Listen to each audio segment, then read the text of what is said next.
The Beatles are almost undisputedly the greatest band of all time. Their impact in the 60s is almost unimaginable. But this begs the question, what made them the greatest band of all time? Today, I'll be going on a deep dive of the Beatles' career to try and answer that question. My name is Paul Collins, and this is The Artist Project. Well, take it up, baby, now. Take it up, baby. Twist and shout. Before we jump into the video, I have a disclaimer. This is not a history of the Beatles. Though I usually try to share a bit of summary in my videos, this will be more of a focus on their music and what led to their success. Now, let's get into it. The Fab Four released their first album, Please Please Me, in March of 1963, where it reached #1 in the UK. Spoiler, they did that a lot. The album had quite a few covers, but John Lennon and Paul McCartney had started to get a knack for songwriting as well. Off the bat, the Beatles had things going for them. People said that guitar groups were dead, so they felt like they had something to prove. They had George Martin, who was a revolutionary producer. And more than anything, they had four guys that were destined to make history. John Lennon, Paul McCartney, Ringo Starr, and George Harrison were all amazing songwriters and musicians on their own. But put together, they were a super team. The Beatles' second album, released just 7 months later in November of 1963, was titled With the Beatles, and stuck to the same formula that made their first album such a hit. A mix of originals and covers, some catchy tunes and really good melodies, and four guys that any girl across the world just couldn't take their eyes off of. Well, they really had what it took to become big, but they didn't really quite have what it took to be the best yet. By 1964, the Beatles were huge and Beatlemania was well underway. They released their third album, A Hard Day's Night, in July, and this is the first sign of their creative potential. This is the first album where Lennon and McCartney wrote all of the songs, and it also showed some bleaker and more meaningful emotions as well, bringing with it a lot more soul. The Beatles were proving that pop albums could have some sincere artistry. Their fourth album, Beatles for Sale, was released at the end of 1964, and honestly, the album cover just shows it all. I mean, look at their faces. They look like they're for sale. The life is sucked out of them and they look exhausted. They had just completed their first world tour, sometimes playing 2 shows a day, and it showed.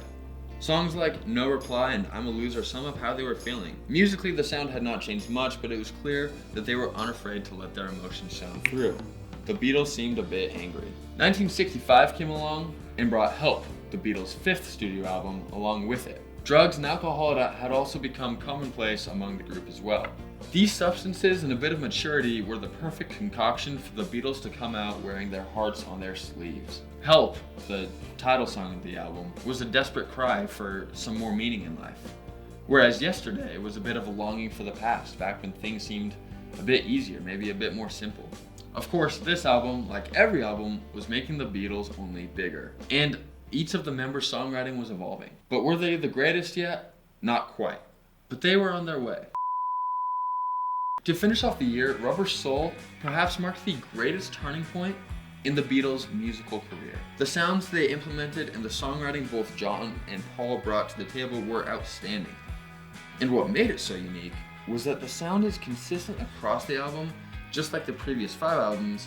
However, this one stands out a bit because each song stood out as its own composition by itself. While Please Please Me could almost blend together as an album as a whole, the Beatles had reached a point where each track was a standalone hit. The boys had evolved yet again. 1966 meant the drugs were hitting different and the times they were a-changing. Revolver, often regarded as the best Beatles album of all time, was more experimental and had more variety in it than any album preceding it. They were merging genres, blending sounds, and probably mixing their drugs as well.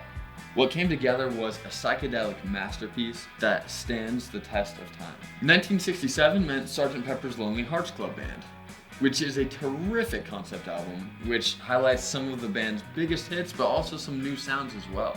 The final track, A Day in the Life, has so many ruckus sounds going on through it that it can ebb and flow between chaos and calm, ups and downs, and really just evokes a lot of emotions throughout it. It's really impressive and really ties the album all together. To wrap up the year, they released Magical Mystery Tour, which in my opinion is peak weirdness. I Am the Walrus is either a bunch of nonsense or musical genius, depending on how you look at it. I sit on the side of musical genius personally, but that's just my opinion. By this point, tensions were beginning to build, and the Fab Four were no longer the young smiling faces touring around the world for so many girls to see. Actually, they hadn't played a paid gig since August of 1966, where they played in San Francisco. Yet another evolution took place in 1968 with the release of The Beatles, otherwise known as the White Album. By this point, the band rarely even recorded together. They mostly just wrote their own music, and each individual member was still capable of delivering. A double-length album with sounds all over the place, it featured some of their best acoustic sounds like Paul's Blackbird, as well as some more heavy sounds like John's Revolution. Some argue that they actually invented heavy metal with Helter Skelter, but I'm not so sure if I'm on board with that. Either way, this has to be my personal favorite Beatles album. If you got a strong opinion one way or another, please comment what your favorite Beatles album is, and I'll pin the most liked comment. I don't have much to say about Yellow Submarine except that it was the soundtrack to a wacky animated Beatles film. That's all I'm going to say about that. Let It Be was probably the roughest album that the Beatles ended up putting together, and it was when things were really falling apart. They documented the whole process, which became the 3-part documentary titled Get Back, and honestly the whole thing was just a mess. What was recorded though was put together by producer Phil Spector at the request of George Harrison and John Lennon. Paul McCartney, on the other hand, who usually didn't agree as much with those two and more sided with Ringo, wasn't so happy with the result, especially with what they did to The Long and Winding Road, which he had seen more of a piano ballad, but Phil actually added quite a bit more orchestral sounds to it, which is the song that we know it as today. Though it was the last released Beatles album, Abbey Road was the last one they recorded together. After Let It Be kind of blew up in their faces, Paul McCartney was eager to get them back together and play how they used to. And thus, Abbey Road was born. What an incredible album from top to bottom, with a B-side that essentially runs all the way through after Here Comes the Sun. While that B-side is so amazing, it's really the first few tracks like Come Together, Something, and I Want You that are some of their biggest songs and most remembered from the album.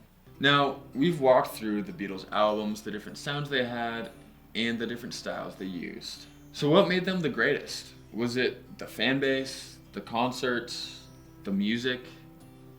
Really, the way I see it is the Beatles are the greatest because of their ability to keep pushing creatively. Had they stuck with the sounds from Please Please Me and with the Beatles, I'm sure they still would have been a big band.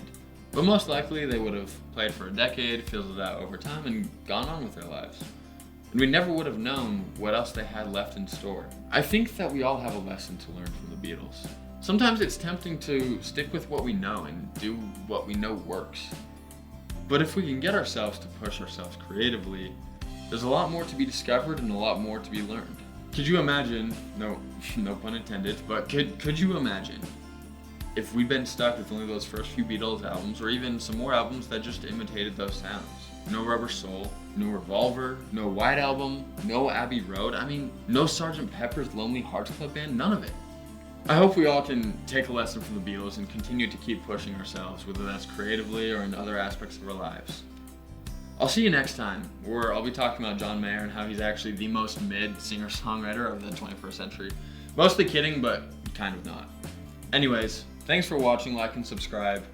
As always, my name is Paul Collins, and this is The Artist Project. Don't let me down.